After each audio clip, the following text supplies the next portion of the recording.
ये इंटरनेट की दुनिया भी भरी पड़ी है, इतने सारे मेथड, स्ट्रैटेजीज एंड टिप्स है। अब इन सब में ये डिसाइड करना बहुत मुश्किल हो जाता है कि हम क्या फॉलो करें, किसे फॉलो करें या फिर कितना फॉलो करें। अब अगर हम कंटेंट राइटिंग की ही बात करें तो आपको अनेकों टिप्स एंड ट्रिक्स मिल जाएंगे जो आपको कभी कभी तो हेल्प करेंगे पर कभी कभी कंफ्यूज भी कर सकते हैं। अगर आप भी कंफ्यूज हो कि मैं ये वाला टिप फॉलो करूं या वो वाला, पर उसने तो ऐसा करने को बोला था तो ये मेरे लिए वर्क क्यों नहीं कर रहा, कहीं मैं कुछ गलत तो नहीं कर रही, ऐसे ही कुछ सवालों के जवाब ढूंढेंगे हम इस वीडियो में।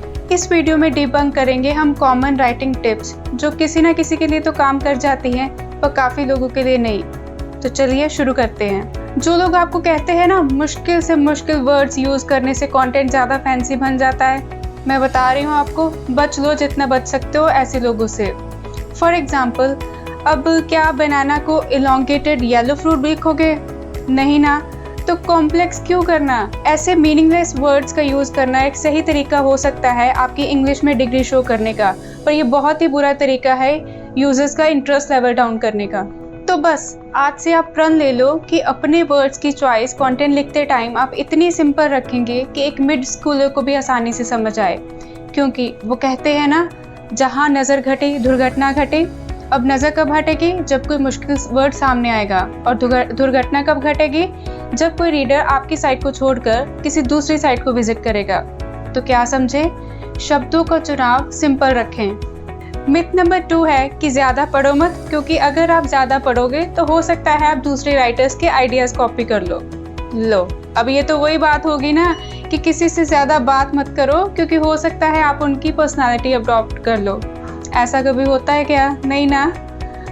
हम कितने भी टैलेंटेड क्यों ना हो, we are not born with knowing how to read and write. These skills develop with time. Also कभी भी आप अच्छे राइटर नहीं बन सकते if you don't study the work of writers who have gone before you. You will also be ignorant of the craft and the marketplace, and it will show in your work.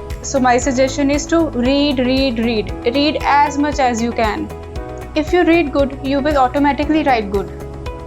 The third point is actually not a myth, but it is a strategy that is followed by many, but it has never worked for me.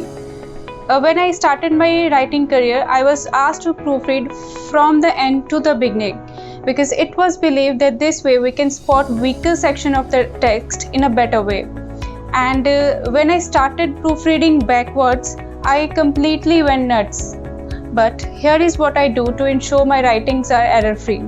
When I'm done with writing, I close that piece of art and move to the other, and then the other. When I'm done writing all, I go back to the first one that I wrote few hours before, and then I actually proofread it. Now, I would like to take a moment here to say that there is a difference between reading and proofreading. I noticed with myself that when I immediately started proofreading after I was finished writing, I did not proofread it, but I just read it. Because somewhere at the back of the mind, I already knew the flow of my writing. तो मैं पढ़ती वैसे ही थी जैसे मैंने लिखा होता था, तो इससे मुझे मेरे एरर्स दिखाई ही नहीं देते थे।